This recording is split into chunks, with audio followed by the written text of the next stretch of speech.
Xiaomi announced its mid-range phone, the new Xiaomi Redmi Note 10 Pro. To be the replacement phone for the Redmi Note 9 Pro, but there are huge updates in the phone from the previous version.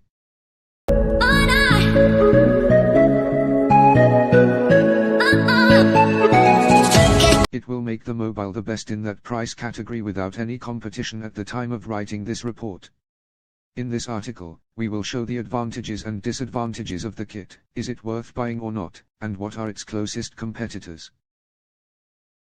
The most prominent specifications of the Xiaomi Redmi Note 10 Pro mobile phone screen: 6.67 inches AMOLED with a resolution of 2400*1080 pixels processor, Qualcomm Snapdragon 732 8-core processor with 8nm technology graphics processor, Adreno 618 RAM, 6 or 8 GB storage memory, 64 or 128 GB back camera, 4 lenses with a resolution of 108 plus 8 plus 5 plus 2 megapixels front camera, 1 with 16 megapixels battery, capacity of 5020 mAh. Kit colors: gray, blue, bronze. The price of the device: £4,222 for the 6 plus 64 GB version, £4,666 for the 6 plus 128 GB version, £4,999 for the 8 plus 128 GB version.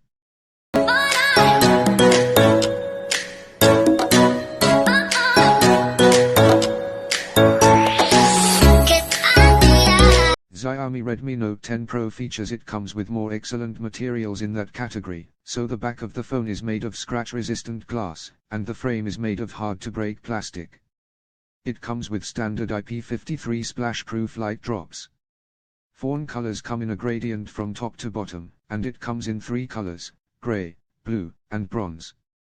The screen finally comes from Xiaomi with AMOLED type and a high refresh rate in the form of dot display. The refresh rate of 120 Hz, which is the highest frequency in that price category, which makes the use of the screen excellent and very smooth, whether in watching videos, commuting or games, and making it the best in that category, higher than the Samsung A32. You can switch between the different screen frequencies and you can leave it for automatic selection for battery savings.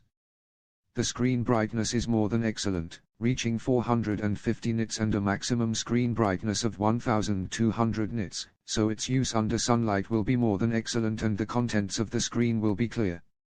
As for the resolution and details, the screen comes with FHD plus resolution and a pixel density of 395 pixels per inch. Despite its large size of 6.7 inches, its saturation, details are excellent, and its performance is more than wonderful. Its colors are excellently saturated as is usual from AMOLED screens, and the black color is saturated. It supports more than one other mode, such as Reading Mode 3.0 and Sunlight Mode 2.0, and supports HDR10. The screen supports the always-on display feature to display notifications without the need to open the kit.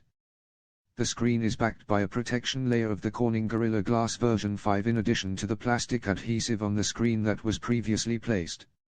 Supports the new display dimensions of 20:9 and takes advantage of the front end, and you can use the gestures to increase the used area of the screen, which is large in the first place.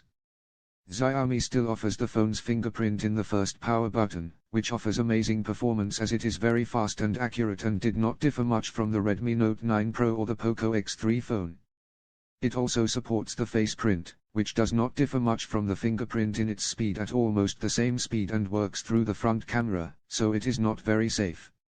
It runs on the latest Android 11 operating system and the latest MIUI 12 interface. And one of the features offered by the new interface from Xiaomi is that you can play audio only from a video on YouTube through the Video Toolbox feature, which has many wonderful additions. It is presented in 2 versions of 64 to 128 GB hard memory, of type UFS 2.2. There are also 2 versions of the LPDDR4X 6 to 8 GB RAM, which provide excellent performance in multiple uses. It comes with a Qualcomm Snapdragon 732G processor with 8 nano technology with an Adreno 618 graphic processor. The same processor used in phones like the Poco X3 from Xiaomi and also Mi 11 Lite. The iPhone offers one of the best daily performance, as the processor works smoothly and you can switch between applications and perform basic daily tasks with ease. There is an option to pull down the notification bar from the left to see notifications and from the right to display the control menu. Graphic performance: the processor has not been provided in any of the phones so far except for this device, and it offers excellent performance in that price category. In addition to the assistant that helps in providing the best performance in games, which is the Game Turbo, it also helps to create shortcuts and record from the screen and other through PUBG. Game works with high graphic settings at HD resolution and you will not find any screen problems during the game. Call of Duty game, which can use graphics on very high settings, with the option of realistic graphics for the game to use the best game experience. Asphalt 9 will run fully support and you won't find any frames falling every now and then while playing. Its performance is good and steady.